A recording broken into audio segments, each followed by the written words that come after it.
J'ai toujours été attirée par le lien entre le médical et le social.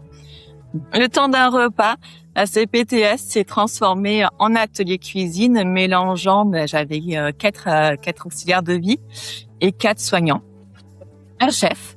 Et tout le monde était à la même enseigne. J'ai dû le vendre à ma gouvernance, donc avec ma référente. Elle me dit, mais vous êtes dingues toutes les deux. Mais ok, donc on a construit le parcours, il faut qu'on le fasse. Bienvenue dans le temps de la relève. Je suis Marie-Noëlle Tissier, professionnelle de santé et engagée à donner la parole à celles et ceux qui agissent pour transformer notre système de santé. Soignants, managers, chefs d'établissement, entrepreneurs, ils viennent tous nous partager leurs projets, leurs initiatives et nous expliquent pourquoi cela fonctionne. La relève est en marche, alors on ouvre le micro.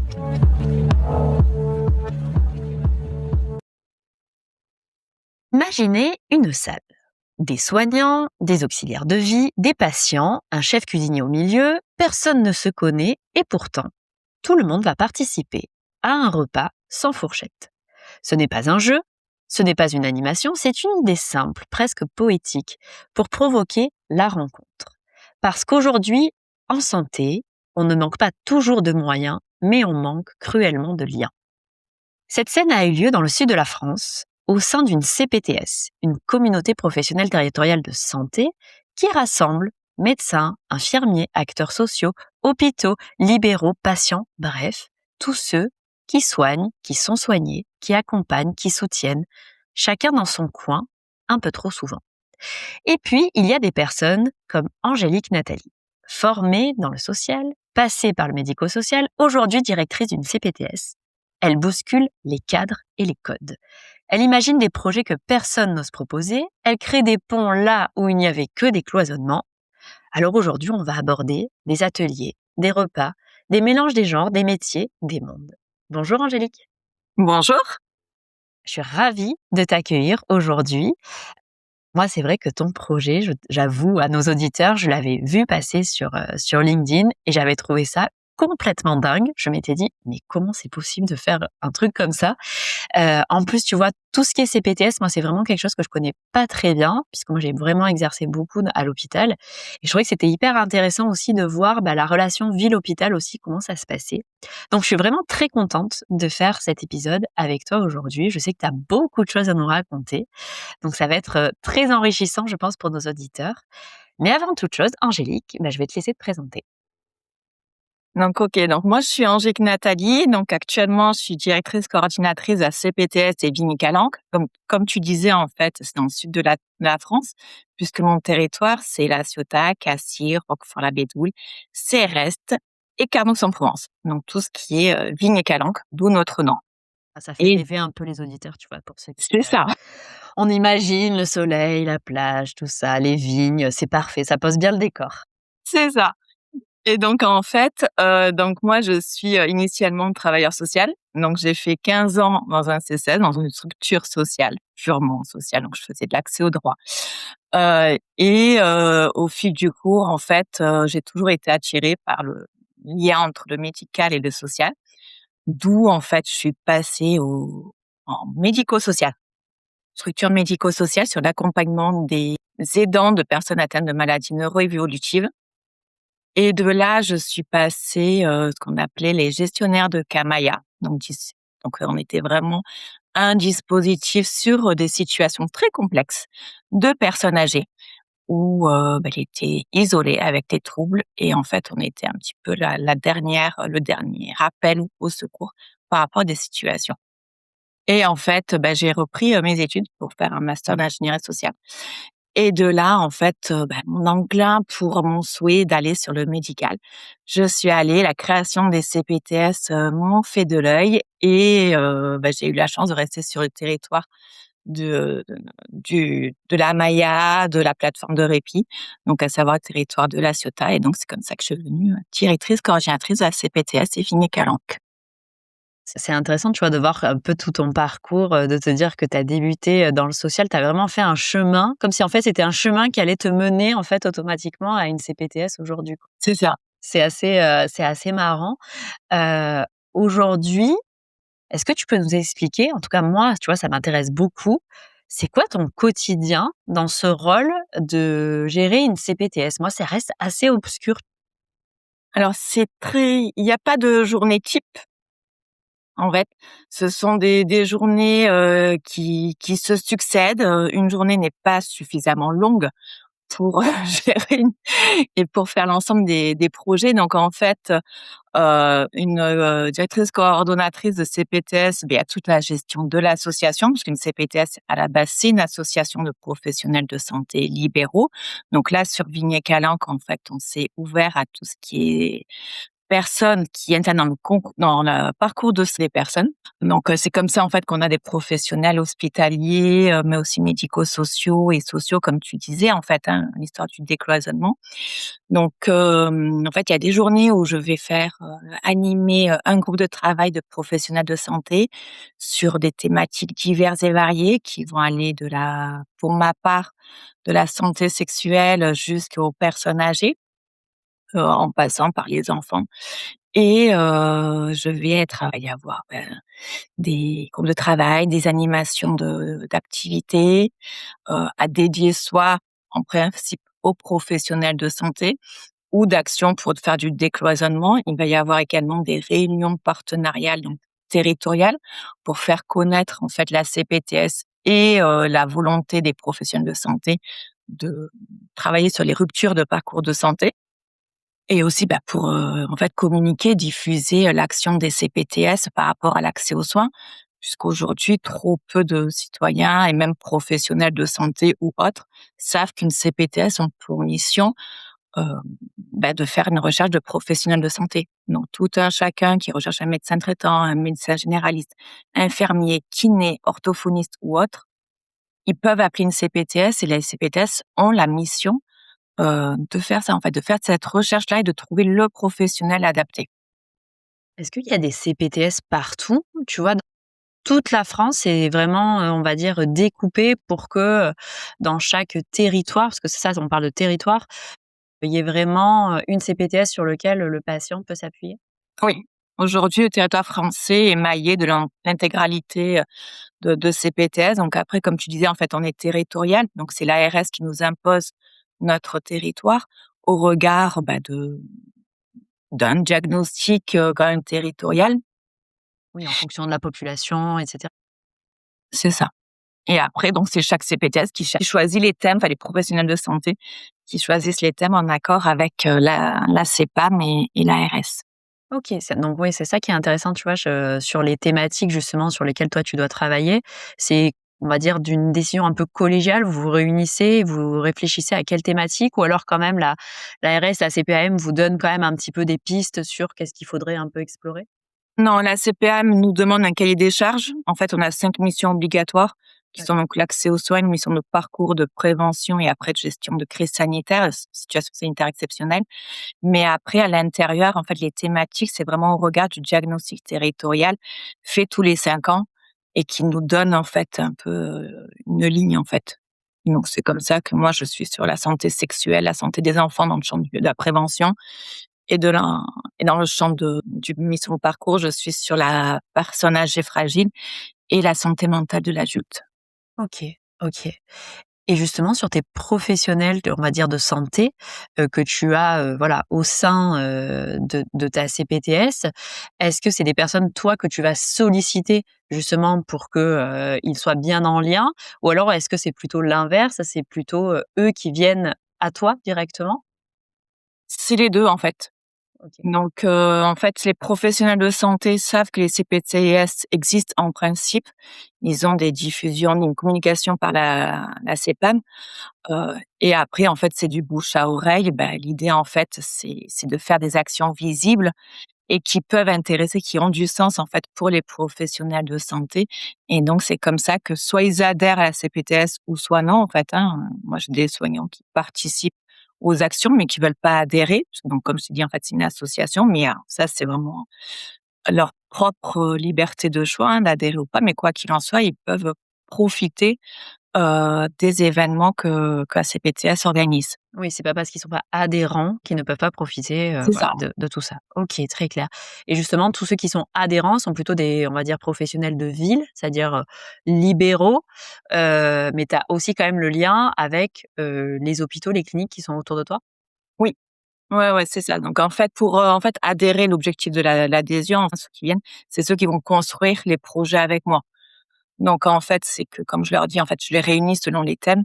Ils viennent et comme je leur dis, en fait, ils sont la matière grise et moi je suis, les mains et pour faire des projets en relation avec le territoire, qu'il y ait pas de redondance aussi sur le territoire et qu'il y ait vraiment un maillage. C'est hyper intéressant, tu vois, de voir un peu cette vision et ces missions des CPTS, et je trouve que ça reste quand même assez obscur quand tu travailles dans les établissements, surtout que tu sois dans le sanitaire ou peut-être un petit peu moins dans les EHPAD éventuellement. C'est vrai que c'est intéressant de voir, tu vois, qu'une CPTS est vraiment là pour faire ce lien, en fait, entre tous. Alors justement, on va rentrer dans le vif du sujet parce que toi, tu as décidé de faire les liens, mais d'une manière, on va dire, un peu décalée, et c'est ça qui est hyper intéressant. Moi déjà, j'ai une première question. Le fait, toi, de mélanger, parce que c'est vraiment ça, qui t'anime, j'ai l'impression, c'est pour toi un besoin de mélanger un peu tous ces mondes, les libéraux, les soignants, les non-soignants, les médicaux, les non-médicaux, les patients, les aidants. Tu as l'impression que c'est ton parcours, tu vois, d'avant, au niveau social et médico-social qui t'a un petit peu ancré là-dedans? Oui, tout à fait. Alors déjà, moi, intrinsèquement, c'est que j'estime que parler d'un parcours de santé d'une personne sans mettre les personnes au cœur de ses réflexions, voilà, ça me questionne quand même. Enfin voilà, c'est que le patient, il y a quand même une triade qui existe, hein. Il faut absolument que dès lors qu'on parle du parcours de santé des patients, que le patient y soit, qu'il puisse donner son avis. Donc là, c'est vrai que la présence des patients, c'est pas toujours simple, hein, forcément, parce que, ils sont en non-filtre, hein, et sans discours professionnel, mais voilà, c'est comme ça. Et après, c'est vrai que le décloisonnement, oui, ça a beaucoup de sens pour moi. C'est que, sur mes derniers postes, j'étais vraiment sur des situations très complexes où, en fait, l'absence de communication pouvait mettre à mal, surtout, le maintien à domicile des personnes âgées, en l'occurrence. Ouais, je Pour moi, c'est impossible, c'est que tous ces pros-là sont là sur un même objectif et malheureusement, une mésentente ou une non-communication, ou juste ils ne se connaissent pas, est vraiment, défavorable pour la personne. Tu eu des expériences justement quand dans des précédents postes où tu as eu vraiment cette impression de, comment dire? De système un peu, tu vois, fragmenté, où finalement le patient à un moment est complètement isolé? Ah bah oui. C'est des choses que tu as connues, ouais. Oui, oui, c'est vraiment des choses que j'ai connues et que j'ai pu toucher du doigt et que je voilà, que je me dis qu'il y a quelque chose à faire. Alors après, c'était des comportements non conscients, en fait, hein, puisqu'en fait, chacun fait son boulot sur ses propres missions, sans faire attention qu'est-ce qui se passe à côté. Donc c'était pas du tout une intention de ne pas prendre parti, de l'autre intervenant qui est là. Mais sauf que, c'est ce qui se passe et malheureusement, beaucoup trop de pros, aussi bien de la santé que du médico-social et du social, le disent. C'est un constat, tu vois, je pense aujourd'hui, mais pour autant, tu as décidé en tout cas de te battre contre ça, on va dire. Alors, on va rentrer, on va essayer d'aborder, tu vois, peut-être plusieurs projets pour que nos auditeurs comprennent bien un petit peu le but, l'objectif, et voilà, un peu comprendre comment tu as mené ce projet. Heu, déjà, est-ce que tu peux nous raconter un projet depuis le début? C'est-à-dire comment tu as une idée en tête et tu dis: «Je vais faire ça», parce que je sais pas si tu te lèves le matin et tu dis: «Allez, c'est parti, je vais faire un repas sans fourchette, ou un atelier cuisine». Mais comment, en tout cas, tu vois, ça te vient, et te dire: «Allez, c'est parti, je me lance dans ce projet»? En fait, c'est que oui, des fois, c'est juste la nuit, que ça me ça me prend. Mais en fait, la toute subtilité au niveau des CPTS, c'est ça qui est un côté un peu frustrant, c'est que, les projets de la coordinatrice directrice, la coordinatrice plus, doivent, parler aux professionnels de santé et donc sur chaque groupe, en fait, j'ai un référent. Donc en fait, même si le projet me plaît à moi, il faut que, il ait du sens pour, la référente, pour le groupe. Donc c'est vrai, c'est toute une, construction d'un lien avec le groupe de travail. Donc là, il y a essentiellement des professionnels de santé. Donc, là, on va parler du groupe de travail personnes âgées, hein, puisque le projet dont on parle, il est sur, ce groupe de travail où là, il y a vraiment, il y a aussi des professionnels de santé hospitaliers et d'EHPAD. Et en fait, ce projet-là, il émane en fait d'un point de rupture que les soignants voulaient travailler, à savoir l'alimentation. Comment limiter la dénutrition de la personne âgée? OK, donc ça, c'était on va dire un axe, une thématique que vous aviez envie d'aborder. Donc les soignants, ils avaient envie de OK. donc de se dire: «OK, comment je peux agir moi pour faciliter, cette dénutrition?» Et donc en fait, on a fait tout un parcours au niveau alimentation. Donc on a imaginé avec la référente, donc j'ai la chance en fait d'avoir ma référente qui me suit dans toutes mes idées. Elle est aussi innovante que moi, donc voilà, donc ça, c'est cette chance-là, de l'avoir. Et en fait, on a imaginé de se dire: «OK, on va faire une conférence en premier lieu sur, ce que c'est la dénutrition», qu'on parle bien tous le même langage. Donc et en fait, de trouver avec les professionnels et selon ce qu'il existe, des solutions, alternatives à la dénutrition. Donc en l'occurrence, donc ce parcours-là, il a commencé par une conférence dans un EHPAD et on a fait du manger main. Donc en fait, le chef de l'EHPAD nous a fait, manger, du manger main, donc pour expliquer comment lutter contre la dénutrition pour les personnes qui ont des fausses routes et cetera. Et de là, en fait, s'est dit qu'il fallait, créer un binôme, auxiliaire de vie et soignant. Parce qu'aujourd'hui, à domicile, ce sont essentiellement des auxiliaires de vie qui vont faire, le repas et des soignants qui vont peut-être être contre les choix de ce que peuvent faire les auxiliaires de vie par rapport aux régimes, médicaux ou non, parce que ça se fait pas ou quoi. Et donc on s'est dit: en fait, on va tous les mélanger et faire un cours de cuisine pour, en fait, continuer à être sur notre thématique de l'alimentation, travailler sur l'articulation entre les aides à domicile, les auxiliaires de vie et les professionnels de santé. Et aussi, moi, j'avais un objectif aussi, c'est de mettre tout le monde à la même enseigne. C'est-à-dire que sur un cours de cuisine, en fait, tout le monde part de zéro. Et donc, j'ai eu la chance de trouver en fait une structure avec laquelle j'avais travaillé au tout début de mon expérience professionnelle, qui faisait, du chef à domicile en fait sur mon territoire. Et il m'avait expliqué, mais en fait, voilà, nous, notre objectif, c'est de mettre un chef à domicile pour réapprendre, à manger aux personnes ou juste pour apprendre. Il me disait, voilà, ça m'avait marqué, une personne âgée qui est veuf, surtout un homme qui devient veuf, un truc tout bête, c'est qu'il sait pas faire cuire des pâtes ou un œuf. Donc il y a une problématique de dénutrition et donc j'avais beaucoup aimé en fait ce concept-là, de mettre au domicile un chef pour expliquer 2-3 basiques pour des situations comme ça ou alors pour montrer, qu'avec pas grand-chose, on peut faire des repas un peu sympas.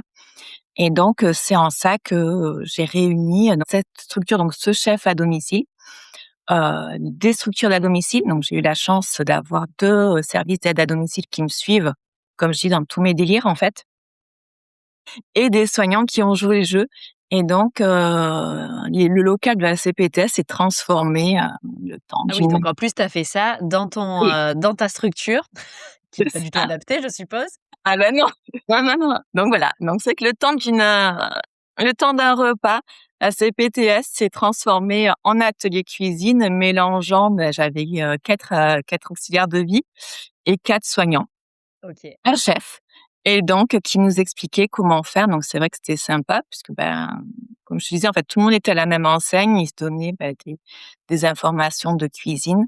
Et en même temps, il y avait toute, cette, déstigmatisation de l'auxiliaire de vie, des professionnels de santé, de se dire, que les patients peuvent être, pas très sympas, aussi bien que les auxiliaires de vie, mais aussi avec les soignants. parce que les auxiliaires de vie pensaient qu'il y avait quelqu'un qui pouvait être un peu Oui, parce que malveillant. finalement, c'est ça, c'est des professionnels qui ne se croisent quasiment pas. Se croisent Peut-être pas. des fois, ils se croisent, on va dire sur le seuil de la porte du patient, mais c'est quelques minutes et c'est vrai qu'ils n'ont pas du tout le temps d'échanger. Et est-ce qu'ils se connaissaient quand même? Il y en avait certains qui se connaissaient un petit peu? Ouais, donc là vraiment, en plus donc, tu les convies à un repas, à l'atelier cuisine où, personne ne se connaît, c'est C'est un peu vrai. risqué, quoi. Et alors comment ça s'est passé? Qu'est-ce que vous avez cuisiné? Moi, ça m'intéresse beaucoup quand même. Alors on a cuisiné une polenta avec des petits pois et des fèves, le chef avait fait un baba au rhum, Incroyable. ah ouais, Et c'était incroyable. et après vous avez dégusté, je suppose? Ah bah oui. Bien entendu.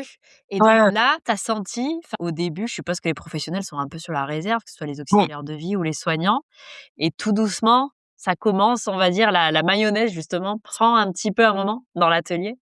C'est ça, la mayonnaise qu'on a dans l'atelier, en fait, c'est, chacun son tour. Il fallait, découper les légumes et tout. Donc, c'était: «Ah, toi, tu fais comment?» et moi, je fais comment? Et puis le chef, il dit: «Non, mais il faut mieux faire comme ça». Donc c'est vrai qu'il y avait quelque chose qui s'est fait. Et puis après, voilà, c'était, des, astuces de cuisine que pouvaient donner les auxiliaires de vie aux soignants. Donc, c'était sympa, en fait. Des ingrédients qu'elle cuisinait que les soignants n'ont enfin, ou autres, enfin, donc c'est vrai qu'il y a eu quelque chose de sympa. Le retour qu'on avait après, c'était, les soignants trouvaient ça complètement décalé, mais très bien, et les auxiliaires de vie ont adoré. Je pense que les auxiliaires de vie, en effet, ça elles sont peut-être, tu vois, pas hyper, je trouve, reconnues aussi dans leur rôle, et un rôle qui est assez indispensable, je trouve, dans la prise en charge du patient à domicile. Et c'est vrai que de valoriser aussi un petit peu ce qu'elles font auprès des soignants qui, enfin, à chaque fois, hein, c'est vrai que c'est souvent des rôles qui sont peut-être un peu, obscurs, où on ne sait pas vraiment ce qui s'y passe. C'est intéressant. Est-ce que pendant le repas, justement, il y a eu un peu une émulation, tu vois, qui s'est créée parce que ça y est, vous aviez fait l'atelier, donc on va dire, les masques sont tombés et je suppose que le lien a commencé à se créer, et le temps du repas, qu'est-ce que ça a apporté? Chacun est reparti, revigoré, et il disait: «Mince, mais c'est mon heure», enfin les auxiliaires de vie surtout, ils disaient: «Ben, il faut que j'aille voir chez un tel, j'ai pas envie, j'ai envie de rester». Enfin, voilà, c'était vraiment quelque chose de positif, une bonne énergie, une bonne dynamique. Et je revois les services d'auxiliaires de vie, régulièrement, et elles me disent: «Mais en fait», elles en parlent toujours, et les soignants qui ont participé m'ont dit: «Mais, c'était trop bien». Et donc ça t'a donné envie, tu t'es dit: «Il y a quelque chose à faire avec la cuisine». C'est ça, ma mesure m'a donné le thème de l'alimentation. Donc tu t'es dit: «Il faut que je creuse et que je fasse donc un deuxième projet». C'est ça. Alors, en fait, ça s'est fait un peu différemment puisqu'en fait le repas sans fourchette, moi je connais depuis longtemps, de par mon précédent poste, donc sur la plateforme d'accompagnement et de répit, parce que j'en avais fait en tant qu'accompagnant social, en fait, chargé d'accompagnement social au niveau de cette plateforme.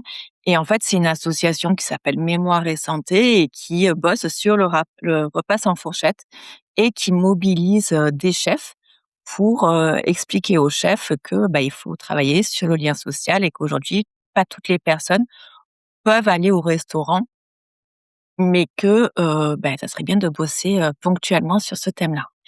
Et en fait, la chance que j'ai sur mon territoire, c'est que, le lycée Méditerranée qui est sur La Ciotat a une section hôtellerie, et le professeur fait partie de l'association.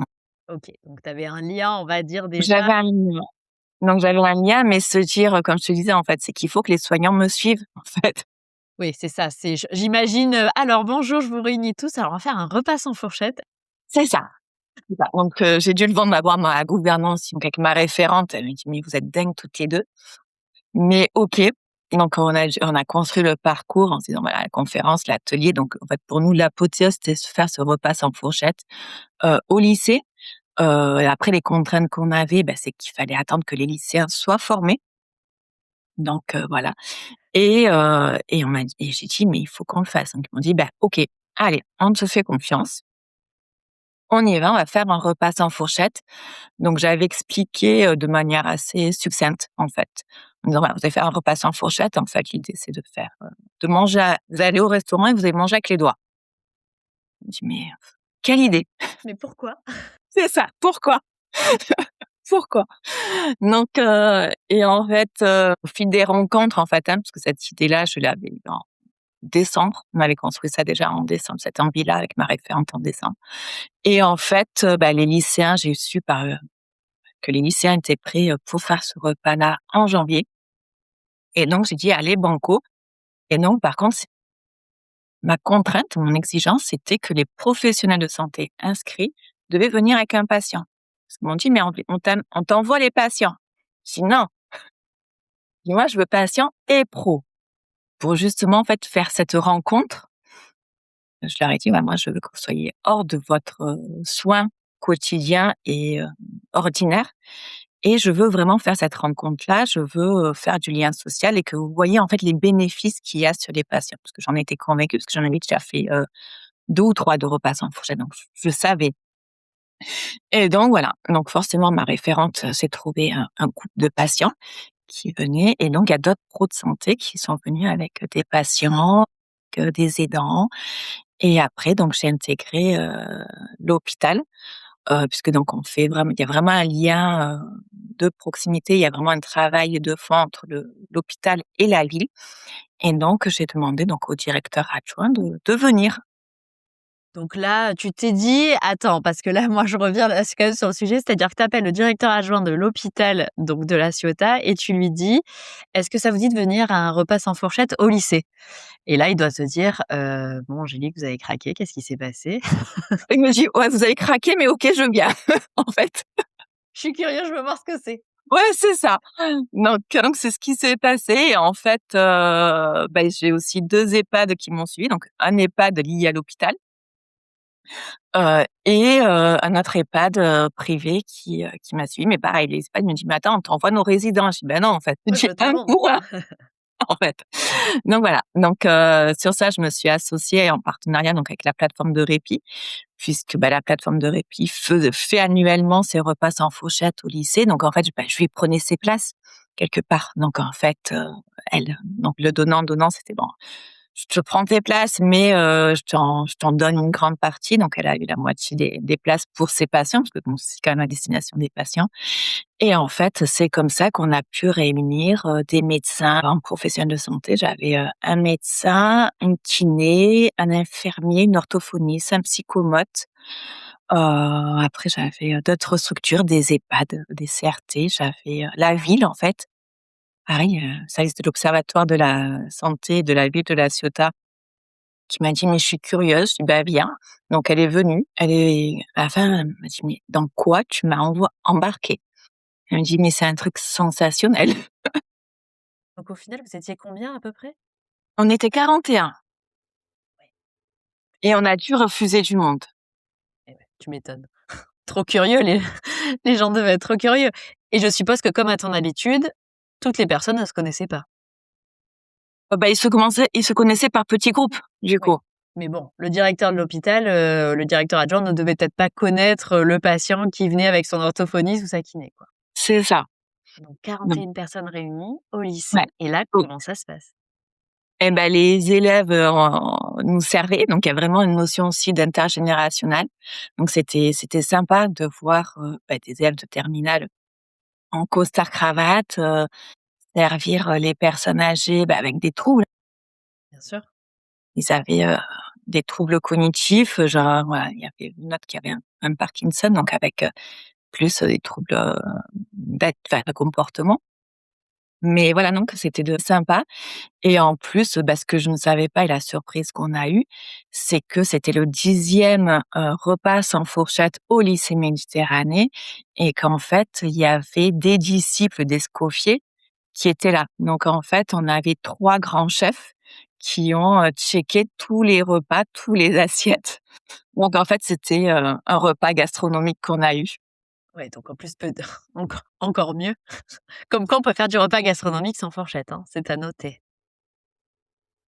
C'était vraiment quelque chose de sensationnel, une rencontre, les patients, ravis, qui ont remercié en fait les professionnels de santé en disant: «Mais en fait, jamais j'aurais eu l'idée de venir au restaurant et puis ça fait tellement longtemps». que je ne suis pas venue au restaurant, donc je pense plus avec un couple. Il disait: «Voilà, ça fait des années qu'on n'est pas sortis avec mon mari», parce que j'avais honte de lui, parce que je voulais pas. Et là, en fait, j'ai eu la chance d'aller au restaurant, de bien manger, de passer un bon moment. Heu, donc là, le décloisonnement, il était, à 300%. Les soignants qui m'ont dit: «Mais, tes idées de gélirantes, fais-nous-en, tous les ans, tous les jours, il y a pas de souci».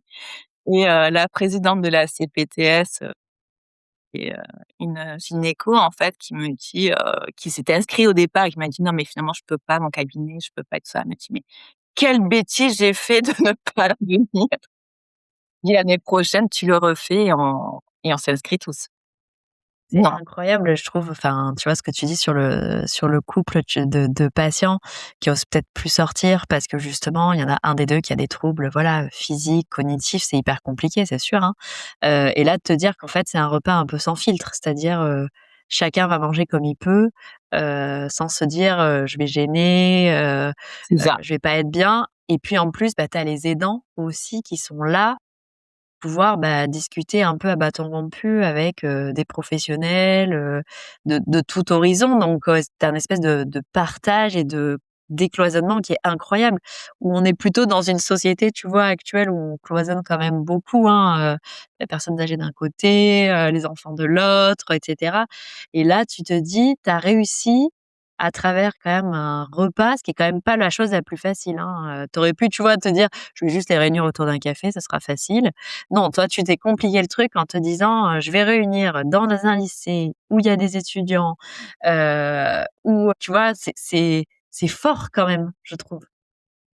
Ouais, après, j'ai la chance, voilà, de connaître l'association, donc voilà, Mémoire et Santé, qui permet aussi de travailler ça, qui a travaillé ça en amont avec les étudiants. Mais c'est vrai que voilà, la rencontre patient, soignant dans un autre cadre que le cabinet, que les soins stricto sensus, c'est autre chose. Comme j'ai dit, c'est autre chose qui se passe, c'est un autre soin que vous faites. Ouais. Je me dis: «Bah, ouais, C'est que ouais, sans s'en rendre compte, en fait, à travers ce moment un peu convivial, tu as autre chose qui se crée, quoi. c'est ça». C'est ça qui est assez fou. C'est quoi les retours après que tu as eu, tu vois, par la suite? Parce que je pense que sur le coup, je suppose que tout le monde était enchanté. Mais tu vois, quelques jours après, est-ce que tu as eu des professionnels qui t'en ont reparlé en te disant: «Bah, voilà ce que ça m'a apporté»? En fait, ils y croient pas, en fait. Ils me disent: «Mais, on n'arrive pas à dire». Ils me disent: «Ça se vit». C'est vraiment très compliqué. Je dis: «Mais en fait, on essaie d'expliquer, mais on peut pas l'expliquer». C'est vraiment une expérience. C'est une expérience de vie et c'est pour ça que, voilà, les personnes qui ont pas assisté m'ont dit: «Bon, l'année prochaine, tu le refais et on s'inscrit». Là, je leur dis: «Oui, mais il me faut des patients». Tu vois, c'est assez marrant parce que tu te dis, ça pourrait en fait pas plaire, tu vois? Ça pourrait en fait, te dire: «Attends, comment on va mélanger, tout ce monde qui», tu vois? Déjà mélanger professionnel, patient, moi je pense que, tu vois, tu peux te dire: «Ah non, pas du tout, c'est 2 mondes différents». Là, tu inclus les aidants et puis même sur les professionnels, tu as quand même des gens qui sont des libéraux, qui sont en ville. Tu as une direction d'hôpital, donc tu ça peut avoir aussi une posture qui peut être compliquée et pour autant, tu vois, tu arrives à tous les réunir, autour d'un repas et puis un repas un peu déstabilisant quand même. Après, aujourd'hui, c'est comme ça qu'est notre territoire, en fait. Le territoire de la CPTS, il est vraiment sur quelque chose d'humain, de social, tout le monde se connaît, il y a une il y a quelque chose, en fait, il y a vraiment une atmosphère. Et avec l'hôpital de La Ciotat, c'est vraiment, fluide. Moi, comme je leur dis, bientôt, c'est mon deuxième bureau. Voilà, sur, des photos de communication, quand ils sont pas là et que moi je suis là, je leur fais, je leur transfère. Donc c'est vraiment très fluide et l'objectif, c'est de faciliter les échanges. Donc si en termes de maillage territorial, de tête de réseau, on n'arrive pas nous-mêmes à se coordonner, ça va pas le faire. Dans tous ces projets, que tu as pu mener, moi là, bien sûr, je pense qu'il y a une question qui revient, c'est comment, en fait, tu peux financer tout ça? Parce que ça a quand même un coût, je suppose. Je veux dire, est-ce que tu as une carte blanche totale en te disant, «J'ai mon budget à l'année, j'en fais ce que je veux» ou est-ce que tu as des arbitrages qui sont constants, tu vois, pour, des personnes, tu vois, qui aimeraient se lancer dans certains projets? Est-ce que tu peux nous expliquer justement comment toi, on va dire un peu en le backup un peu derrière que tu dois mener pour que ce projet, il arrive à terme? Bah, après en termes de financement, c'est plus un financement humain que vraiment, stricto sensus le repas. C'est pas non plus exponentiel le coût du repas parce que bon là, la chance, c'est qu'on est dans un lycée, donc on est sur quelque chose, d'étudiant, donc avec des prix, pédagogiques, hein, parce que comme je leur ai dit, c'est possible que les lycéens, se plantent, enfin Ouais, bien sûr. Bon, c'était pas le cas, mais non, c'est pas le cas du tout, mais voilà, c'est le côté, pédagogique. ouais. Non, en fait, c'est que toutes les CPTS sont financées, en fait, par la caisse, pour des projets. Donc il faut que le projet donc pour des missions et en fait, il faut que le projet, rentre dans la mission. Après, en termes de d'arbitrage financier, c'est moi qui connais, en fait, chaque budget que j'ai au niveau de la mission et en fait, avec le référent, on réfléchit par rapport à une balance. Mais aujourd'hui, en fait, j'ai la chance que sur ma gouvernance, parce que donc c'est eux qui statuent si le montant est trop important, hein, ce qui n'a pas du tout été le cas sur ces 2 projets-là. Et la gouvernance et le conseil d'administration, en fait, statuent et après à moi leur proposer, enfin leur montrer des arguments, c'est eux qui décident. Tu as l'impression que tu as eu des fois des freins, tu vois, de projets qui ont pas pu être menés ou, tu as l'impression quand même plutôt que le fait peut-être d'avoir, à chaque fois, parce que je suppose que tu as plein d'autres projets aussi, que tu mènes, est-ce qu'il y a une espèce de confiance aussi qui s'établit entre, tu vois, une gouvernance, les professionnels du territoire, les patients? Est-ce que tu vois, tu as une certaine, pour toi, légitimité aujourd'hui où on va plus facilement te suivre? Oui, alors pas sur les patients, parce que moi, c'est pas mon premier public, hein, enfin, c'est pas mon public cible, mais au niveau de la gouvernance et des professionnels de santé, oui, enfin, il y a quand même, une confiance qui s'installe petit à petit. Donc moi, je suis en poste depuis 15 mois, donc il y a quelque chose qui se fait. Donc là, on commence à parler de la CPTS et lignes calanques sur, des dynamiques assez sympas et c'est vrai que non, aujourd'hui, j'ai la chance d'avoir le soutien de ma gouvernance. Donc c'est vrai que oui, c'est une plus-value. Bien sûr. Toi, personnellement, tu vois, dans ton rôle et dans toute ton expérience qui est assez riche, qu'est-ce que tu retiens de tout ça? Qu'est-ce que ça t'apporte? Mais ça m'apporte énormément par rapport à qui je suis, par rapport à mes valeurs. Heu, pour moi, je suis vraiment, proche du patient, même finalement si je suis moins proche quand j'étais, travailleur social ou même l'année avant. Mais pour moi, il y a vraiment une incidence sur les patients. C'est qu'on s'en aperçoit pas, mais forcément tout le travail en coulisses, c'est vraiment à une échelle beaucoup plus importante que du côté individuel que je faisais avant. Donc c'est vrai que moi, le côté, isolement, de la personne, le côté lien social et puis, ne pas respecter les choix des personnes, c'est quelque chose qui m'anime énormément et c'est vrai que là, au niveau de la CPTS, j'y trouve largement mon compte et le côté un peu, qu'on me fait confiance et que du coup, je peux proposer et si les soignants sont OK, je peux faire, c'est quelque chose de totalement fou. Enfin, voilà, c'est assez, sympa. Je suppose que tu as d'autres idées encore en tête, d'autres projets qui sont en train de germer, en termes de fréquence, ça représente, enfin, tu vois, pour piloter ce genre de projet-là que tu nous as un peu expliqué, tu peux en faire combien par an à peu près? Moi, je me rends pas compte, tu vois? Est-ce que c'est des projets que tu dois mener, je sais pas, une fois par trimestre ou est-ce que tu peux vraiment, accélérer? Toi. Ouais. C'est vraiment aléatoire, donc nous, on fait ce qu'on appelle des apéros CPTS. Moi, comme j'ai dit à la caisse, hein, je m'appelle Vignée Calanque, je fais des apéros, voilà. Donc je fais des apéros CPTS, donc c'est vrai que le côté apéro, c'est vraiment, quelque chose du sud pour, en fait, allier, convivialité, mais aussi apport de connaissances et favoriser, l'interconnaissance. Donc et qui mélange tout ce petit monde, ouais, comme je dis, ouais, les sociaux, médico-sociaux et les médicaux, aussi bien hospitaliers que de ville et donc des apéros CPT, j'en ai à peu près, 1 par mois, pardon et après j'ai des actions des actions quasiment 1 à 2 fois par semaine. Ouais, donc c'est assez intense quand même comme vie pro, je suppose. Tu t'ennuies pas, quoi, ça c'est sûr. Loin loin de Mais moi, je trouve ça hyper intéressant, tu vois, le côté, je pense que c'est un peu, on va dire, cette thématique qui ressort de décloisonner un petit peu tout ça, d'apprendre aussi à mieux se connaître pour mieux travailler, mieux prendre soin. Tu vois, moi, ça me rappelle l'épisode que j'avais fait avec Laurent Boucrot, qui est directeur d'un EHPAD qui s'appelle Les Jardins d'Haïti. Et c'est vrai que c'est tout, enfin, lui est très axé, on va dire, patient et aussi qualité de vie pour ses professionnels. Mais le côté décloisonné, tu vois, lui, il a une crèche à l'intérieur de son EHPAD, il a une école de musique, il a un espace de coworking. Tu vois, le fait de vraiment complètement décloisonner et de s'ouvrir, en fait, au monde, t'as l'impression, en fait, qu'il y a un espèce de renouveau où souvent, dans le secteur de la santé, on a beaucoup cloisonné, moi, je trouve. Mmh. On a vraiment mis à part, tu vois, des professions, on a mis à part les patients. Et là, en fait, on revient un peu sur ce sujet en disant, mais en fait, il faut peut-être juste qu'on apprenne à vivre et à travailler ensemble. Et moi, je trouve que c'est un beau message aussi que t'envoies, tu vois, de manière presque sociétale, en fait, finalement, de dire, oui, moi, j'ai organisé un repas, tu vois, sans fourchette, avec des personnes qui avaient des troubles cognitifs, mais j'espère que ces personnes-là, bah, demain, ils iront quand même au resto en se disant, je m'en fous, quoi. Tu vois, je me fous de la vie des autres et tant mieux.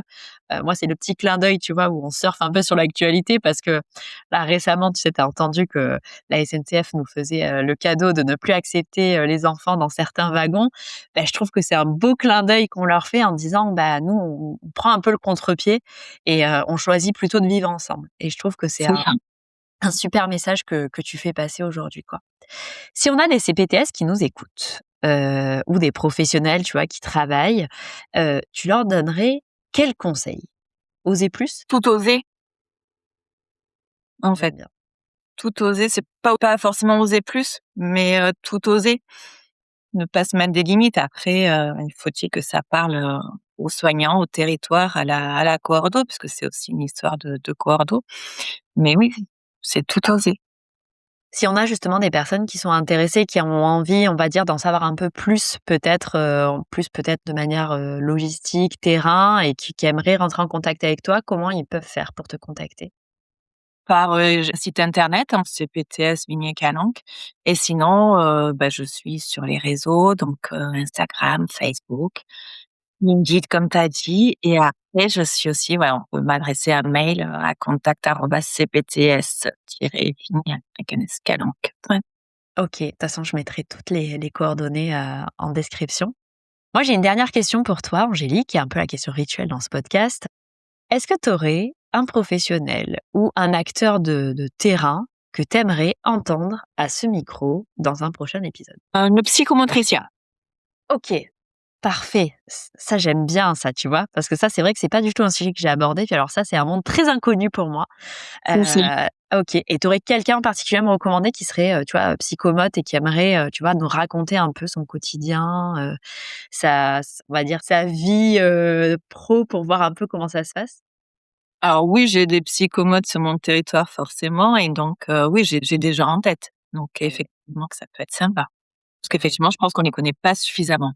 Complètement, ouais, complètement. Puis c'est surtout un rôle un peu, tu vois, abstrait, je trouve. On sait pas vraiment sur, quel type de patient ils peuvent, agir et je pense qu'en effet, ça peut être super intéressant. Bah, écoute, je suis preneuse alors de coordonnées de futurs psychomotes qui vont passer sur ce micro. Angélique, je te remercie. Moi, ça m'a fait rêver, tu vois, il est 10h50, j'ai déjà envie de faire un repas sans fourchette, tu vois, à midi. Je vais peut-être venir à La Ciotat, on n'est pas très loin en plus, donc c'est pas bête. Ça me fait réfléchir. En tout cas, merci pour bah, ton expérience et toutes ces histoires que tu as pu nous raconter. J'espère que ça nous a fait un peu voyager. Ça nous a redonné un peu de soleil, vu que tu es dans le sud de la France pour tous nos auditeurs. Et puis, bah, je te dis à très bientôt et surtout, continue à oser comme tu fais. À très bientôt, Angélique. À bientôt.